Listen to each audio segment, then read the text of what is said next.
Welcome to the podcast. Thanks for having me, Rich. I'm so excited to be here. I'm excited to meet you. You have a lot of energy, and you've already started saying all kinds of interesting things going on in the community I didn't even know about. So let's just get going. Who are you, and what are you doing here? Okay. Well, so I actually have been living in Nosara since 2019. I'm an artist, and I work out of what's now called Campo, but it's the Old Harbor Reef property, and that's actually where I work and live. And I have an upcoming exhibition of my work at the end of March, and so I wanted to come and talk to you a little bit about why I'm so inspired living in Nosara and how I ended up getting here, and encourage people to come and see the show and learn more about what I'm up to. So I've been living and working at Harbor Reef since 2020, actually. Now, that property's been sitting kind of silent as everybody's wondering what's going to end up happening. What is going on there just currently? Yeah, so, the Harmony and John and Susan and all the team there have really been dreaming up an exciting future. I feel like there's a new restaurant that just opened called La Ventanita. Which is that public? Can you talk about that? It's public, and it's actually opening to the public March 1st. What's it called again? La Ventanita. And I can attest that the food's delicious because I ate some of it. What'd you eat?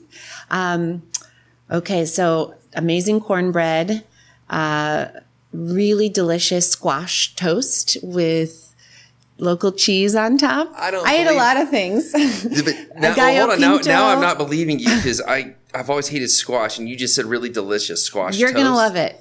I really recommend it with some pickles and cheese on top. You can't go wrong. We might have to make a bet on this. Okay. What else have you had there? There's a delicious chia bowl with peanut butter and chocolate on top. Okay, we're getting somewhere. And fried eggs with various veggies and gallo pinto. Corned bean is good, and you really like it. Delicious. And I'm just kidding about the squash. I'm sure it's delicious, but... 2 thumbs up. Okay. All right, so, but you're living Home there, run. and you have studio there? What's the deal? Yeah, so I have a creative space there, a studio space, and there's actually also a few other creative spaces that are currently in process. There's an open ceramic studio that people can currently visit, book time at, or work with one of the ceramic teachers. We have a wonderful ceramics teachers around, Lou and Amilcar, and I'm sure many others who can work with you in that space. And then there's going to be a craft room as well that is going to be a point for creative expression, I think. So, cool. And my office space is sort of adjacent to some other people that are working from there. So it's a nice mix. So you're selling your art there right now? Yep, I kind of sell my art through people messaging me online, through social media, and also if people come for studio visits. And How can people find you there before you go any further? Yeah, if they come to Harbor Reef, I mean, I think there's a guard station, so one could always ask for me, but it's always good to make sure that I'll be there, to just reach out to me maybe in advance through my website. That's what I was asking. On social media, how do they... Social media, on DM, I have a very long Greek last name. So it's Eva Fakatselis, but maybe we can put it in the visuals. We will. Just say it again. Say it a couple times. And so it's Eva Fakatselis. And that's on Instagram and Facebook? Yeah, exactly. Instagram and Facebook. And I have a website as well, evafakatselis.com. So that's hilarious. It's a long Greek name, but it's my name. So hey, here's the good news. If anyone ever does find you, you know they really like you. I know, right? It's like a needle in a haystack with that name, but yeah. So it's like an artist qualifying measure. It's like you're messing with the people. You're like, oh, you want some of my stuff? Fakatselis. Exactly. I'll stop teasing about your name. No, that's okay. That's funny though. I like it. All right, so here's what I heard you say about Harbor Reef. There's a new restaurant that's open called Ventanita. Ventanita. Yeah, and like really little like window, I think. There's a ceramics place you can go do ceramics as a family or an individual, or buy ceramics. Absolutely. There's an artist living there, selling product from there, and they can come in and meet with you, or you can do custom stuff. And who knows what the future of that place is, but it sounds like some stuff's already spinning. So shout out to John and Susan, very nice people. John's supposed to come on here. We need to get him at some point in time. We get asked to have him on a lot. I'm super grateful to both of them. I think I wouldn't be here kind of without them. No, Lee got you in the door through the book. Right.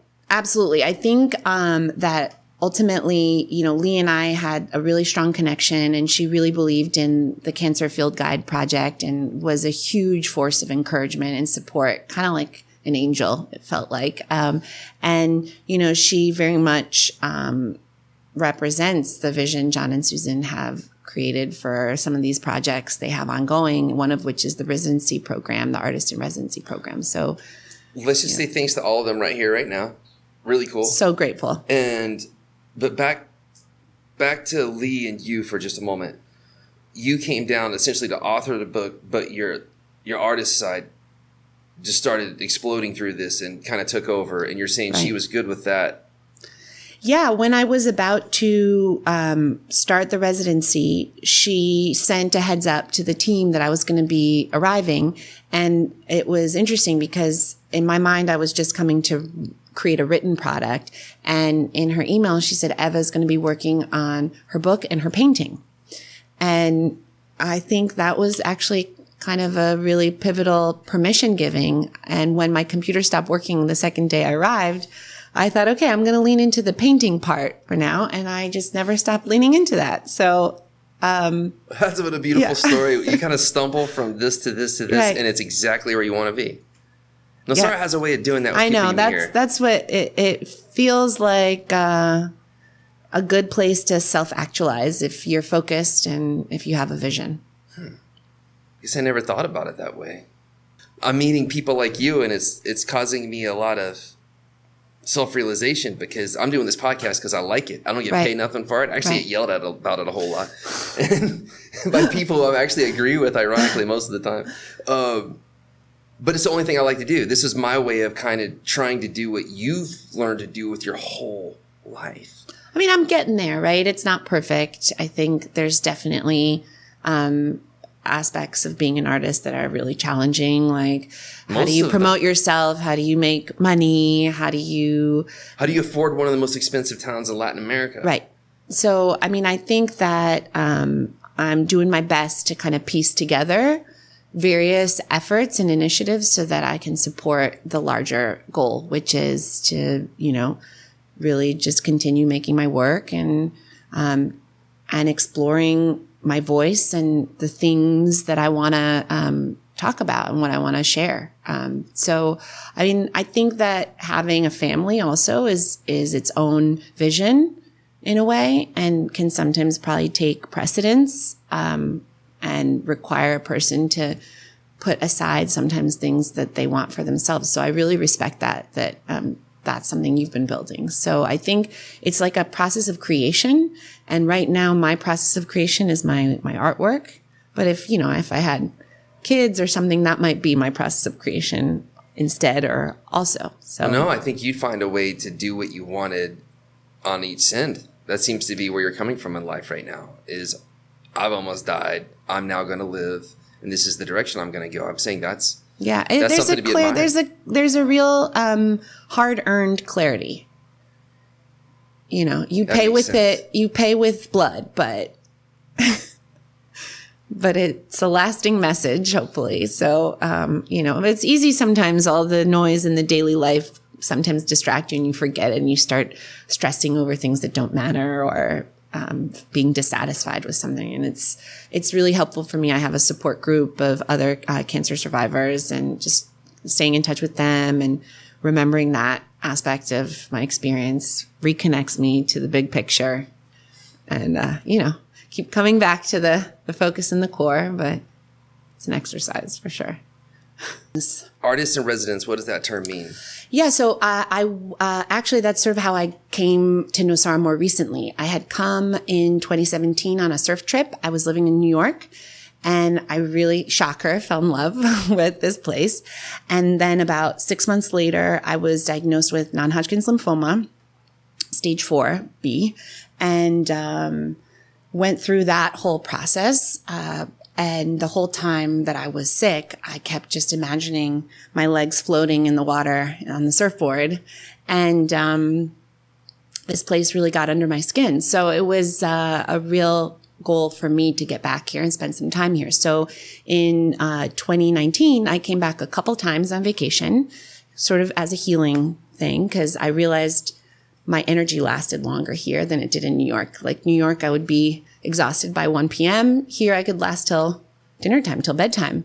And there was something about that reality that was so compelling. And when I was at the Harmony, I met a woman named Lee Bailey, who was running various aspects that are creative, as well as the Tindita, but also the art residency program. And we talked about me coming and working on a book about cancer treatment as part of the artist in residency program initiative that they do. And so I came back in August and I spent about a month here working on the book. It ended up being much more about illustration than writing. And I'm still working on it.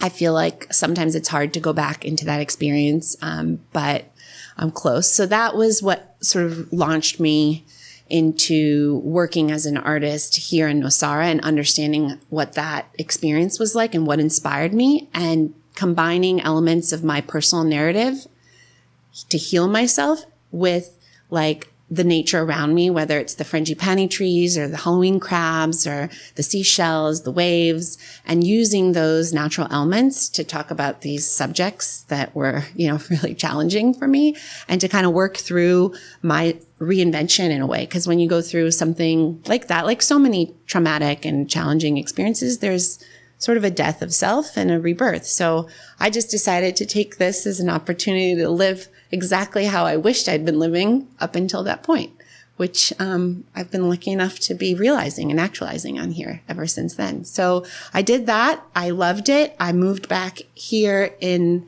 November of 2019, so a month later, and I've sort of been here ever since. Then COVID happened and didn't leave the country for a year and a half, like so many of us, and started working on a larger studio practice. It moved beyond the cancer book illustrations and into some abstract work and some figural work, natural environment, and self-portraiture, things like that. Wow. Long answer. Sorry about that. That is a long answer and filled with all kinds of... wow. So first things first, thank God you're healed and you're here. Yeah, I'm so lucky. You have a ton of energy. You seem super excited, and it seems like you're living as authentically as you can and doing exactly what you want, how you want. And I have a lot of respect for that. Thank you. I'm very fortunate in so many ways to be able to have had that opportunity. I think you see a lot of people who go through such challenges and they don't, they have, for various logistical reasons or other parts of their life, they can't make a big move like this, or it's too scary. And I was really lucky to have a support system, my family, my friends, and this place, in a way, has been a support system. So, well, can I ask you a couple questions? Absolutely. About who you are now and what happened along the way? So first, did your art change?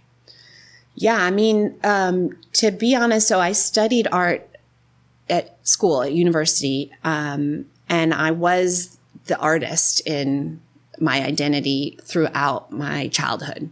And after college, I'm also extremely practical and pragmatic. I decided to not pursue a career in studio art, but to work instead with creative people and marketing communications. So that eventually led to me starting my own consultancy, and I was working with architects, interior designers, product designers. So pre-cancer situation. I had a different career. You did what all the rest of us did.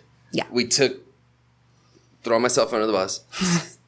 You chose to do something not safer. That you had any interest in doing because it got the job done and it was a safer, easier way to just exist in society. And for the record, I enjoyed it and it felt I was good at it and I was working with people I really enjoyed working with. So it felt like the right path. But after cancer, I lost that thread completely and it didn't feel meaningful to me at all. And I started painting when I was in the hospital. I lost a very good friend to leukemia from college, a very good friend from college. And, the way I kind of worked my way out of those holes was I started to paint the teddy bear somebody sent me or my mother. And I realized, oh my gosh, this is a way out. And that's why I was asking the original question. I'm looking for that moment. So, so now I'm starting to understand it. Yeah. It's when you were in the crisis, this was like a safety line or a therapeutic an outlet. An outlet. That's what I was trying to say. Absolutely. I had a feeling that was somewhere in You're there. right. So the outlet transitioned in there. Now, how did it transition from hospital bed to recovery into now you live here? How did your outlet adjust? I'm trying to find out what Nosara did. Yeah, to your outlet. I think what happened is I was painting more, hobbyistically. People I was meeting, nature around me, but not with any vision to make it my larger goal or career. Hobbyistically is such a good word. I just want to pause. I didn't even know that existed. I think I made it up for sure, or at least crafted it somehow. Hey, can I use it? I'll give you 3 attributions. Okay. No. I'll use it 3 times. And hobbyistically is yours officially. We all do a lot of things hobbyistically down here for sure. This would be an adverb. Keep going on. Yeah. So I came to Nosara then to do the residency, which was mostly meant to be a written piece. That was almost like a guidebook for how to get through cancer treatment based on my experience. And my computer broke the day that I arrived in Nosara, which I think is kind of Nosara working its special little magic. Sounds normal. So I was like, okay, I had some ideas for some illustrations. So I thought, let me start with that first. And it just blossomed from there. I started painting and it turned into an illustrated book, to be honest, instead of Is Lee cool with it turning into an illustrated book? Lee actually is, I think, maybe one of my biggest supporters outside of my own family. Shout out to Lee. She's awesome. And she actually really gave me permission to explore that part of it and allowed me the space to kind of let it become what it was. And I think that was a catalyst for me, that experience, being here for that period. Cool. How'd you get to Harbor Reef? So I come out of this residency. I'm living in Pilata with some lovely friends, and I have nowhere to paint except for the kitchen table or, my bedroom. And I really felt like I needed a place, like a space that I could paper with my artwork and just a creative environment. I'm sure a lot of people can relate to that, where you kind of close the door. It's that, and then you enter it, and it's like a Mr. Rogers moment. You put on your smock, or you change your shoes, or you take off your shoes, and you're in your creative zone. So I started asking around. There weren't a lot of spaces like that. Maybe there will be now moving forward in the future. But, in 2019, not too many places like that. And again, Lee to the rescue. She suggested maybe there could be a space at the Old Harbor Reef. And I loved it. I felt the energy the minute I entered that room. And it's just a lovely room that I have 2 big drafting tables and an easel. And now after 2 years, it's filled with artwork as well. So it's like, I go in there and I'm really happy. So that's the point of creation for me, which is sort of why the exhibition, it's really meaningful to me that I'm having it at that location, because I feel like that place really inspired me. Let's dive into that. I think the reason why you wanted to be on the podcast is because you have this event coming, right? And you hope people can get behind it and check it out. Yeah. So tell us all about it. It's going to be March 25th until April 1st. It's about a week. A Friday through Saturday closing.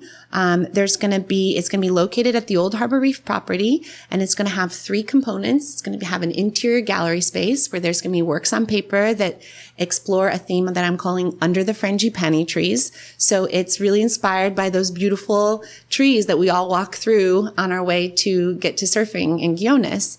I'm sort of fascinated by the fractals and, just the patterns that those trees make, especially now in dry season. And there's something about them that relates to, for me, the circulatory system and just in general, that repetitive pattern that we see in coral or we see in the lungs. It feels like a foundational building block of our biological matter. So with my cancer experience, having been a blood cancer and having received all my chemo intravenously, it sort of relates for me a little bit. So I'm exploring that combination, that juxtaposition. And then you'll also be able to visit the studio. I'll be there in residence and I can talk about my work, share my process. And then there'll be hanging paintings, works on a canvas that are actually abstract works inspired by light and shadow and the color of this place. That'll be hanging through the garden. So it's And then you can go to the Ventanita and get a coffee or a juice, just right there as well. So I'm just excited to create a kind of cultural event and just share my work with the community. I've been working hard on it for a couple of years, and it would just be wonderful to have people come out, and I would love to see all of you. So come. All right. Got it. So you want people to come and enjoy it and check it out and get to know you. What are you going to do if no one shows up? Not a single person. Like no one shows up. What will that do to you? You know, I think it's going to be a really useful way for me to organize my work and think about how I'm talking about it. So it won't be for nothing. Was it still and you'll be there, right, Rich? So not no one will come. When are the dates? March 25th to April 1st. Yeah, I'm going to Nicaragua for a bit. I should be back by then. And there will be a flyer, so hopefully people gain some awareness of that, do some posters and all the rest. I am ready. I feel like photographing my work, I've realized, is vital. And I'm so lucky. There's so many amazing other creatives here, like photographers and videographers. So I've been collaborating with people the past couple years. So let's bounce into that. We've established you've been through some crazy stuff. Right. And came out of it better and happier and doing something you want, which is pretty cool so in lucky. itself. Then we established you have an event coming on, and we've talked about that. Let's talk about the next version of you. You went through your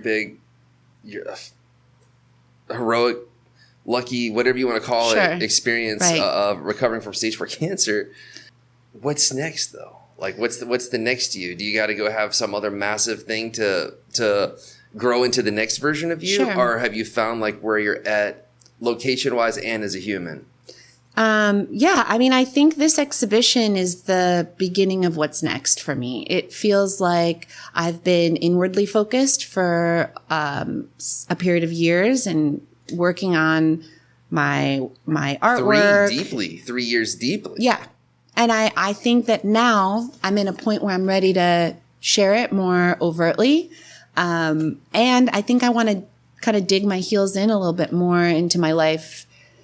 Here, I already have my beautiful dog, Mika, who's from Ostional. So I am trying to find ways to like connect in deeper into the community. And now that COVID also, I'm immunocompromised, so I had to sort of take a step back the past period of time. But now that things are sort of shifting, I feel like there's a really amazing energy and people are coming out again, and I'm excited for that. So your answer that I heard is, this is me. I want to keep doing this. Yeah. So the next chapter of me is more diving deeper, and then being the caterpillar. Caterpillar comes out, turns into a butterfly, right? You're a morpho, hopefully. Is that morpho? Oh yeah. You can go draw one of those. And I'm trying to say that you're in the middle of your bloom into who you want to be and doing what you want to do, where you want to do it. That's exactly correct. Well, good for you. Yeah. That's got to feel nice. It feels great. I mean, I think there was something about that experience of, you're in the midst of your life. It's like, okay, actually, no, tomorrow you're going to be thinking about how you got to start doing chemotherapy. And actually now for a period of months, you don't know what the future holds, right? So I think that I was fortunate enough with the support that I had with my family and my friends, and just I feel like having been able to come out of this healthy, to make the decision that if it were to end, and not to be macabre, but if it would have to say, stop what you're doing right now, like a musical chair, I want to feel like really 100% about what I've been doing up until that point. And I feel really like that's where I'm at. And so at the risk of, I think you used the word macabre. Sorry about that. At the risk of me doing the same thing, have you learned about the bad side of Nosara yet? Or are you still in the honeymoon phase? I think that I have noticed there's like an ebb and flow sometimes. And it does feel periods where everything is working for you, and then periods where everything feels like it's working against you. But I think what I'm holding on to is my work and that path. And therefore, I feel like I can drown out, I think, the noise of anything around me that maybe I can't control or that shifts. And So as long as I'm making art and focused on that, my life really has meaning, I think. So yeah, you get an intense cancer survivor sometimes who really figured out what she wants. So, yeah, I'm just trying to go for it. Got it. So what I heard, I can get through the bad parts of this place through what I'm doing. And I just dive into that when times are tough. And then I pop out of it through that. And ride the wave. And then I'm so committed to that, speaking as you right now. Right. You're so committed to that you're okay if basically if you die tomorrow, you know that you did exactly what you felt called and wanted to do. I don't know many people who could ever say they've had that feeling or that thought. I attribute it really to, again, like, there's things that we imagine are simply only bad and things we imagine are simply only good, but it's really kind of both sides of that coin. Look, other people come out of cancer or don't come out of cancer in a much different state. So I figure I came out of it. I've got all my limbs. I'm healthy. So you're going to do something with it. I'm going to do something with it. Well, you are, and it's a pleasure to have you on the show. Thank you, Rich. Is there anything else we should cover or any messages you want to get out there while you have this platform? I really would love to create something beautiful for the community, and that's what this exhibition's about. And I hope that I see everyone out there. And, I'm here. Come and say hello. Come visit the studio. Nice. Thanks for inviting everybody. And actually, I'll leave you with this. I think your show's going to go pretty well. Okay. Fingers crossed. I think it's going to go pretty well. It might not be as big as you want, sure. The first one. Right. But if you stay here and you just keep going, it's going to sort itself out phenomenally well. That's basically what I've learned from this place, is if you just don't leave. Right. And you just keep going. Right. And you just never stop, no matter what anyone says, you can make it. The reality is most people don't have the perseverance to do it. And I'm a living example of that. I'm not as good as anyone that I compete with at my job, except for I just am willing to go through the pain of it and just not stop.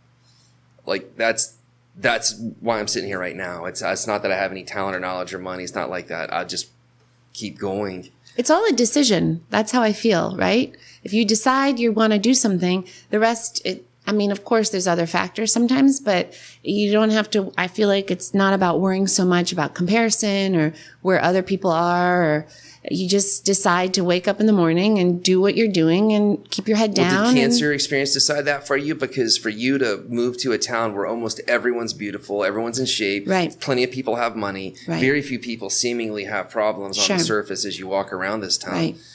It's not as easy as snapping out of it or just choosing to do this. So whenever I hear that, for me, it's hard for me to hear that because I'm like, oh God, I try every goddamn day and I fail every goddamn day, but I'm going to get up and do it again tomorrow. And that's the only thing that's kept me alive through here. But the idea of me waking up and just seeing the world through psychedelic lenses, I wish I could.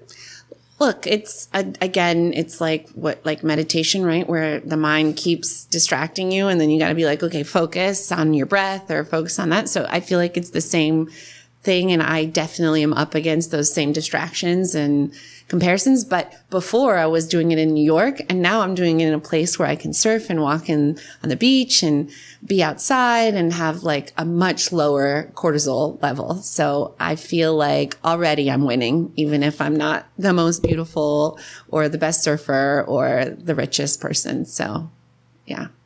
Well, we're happy to have you here. Thank you. Much success. Thank you so much. And to you and continued success on this podcast. I'm so honored to be on. It's great to have you here. Thanks for sharing your story. Okay. Thanks, Rich.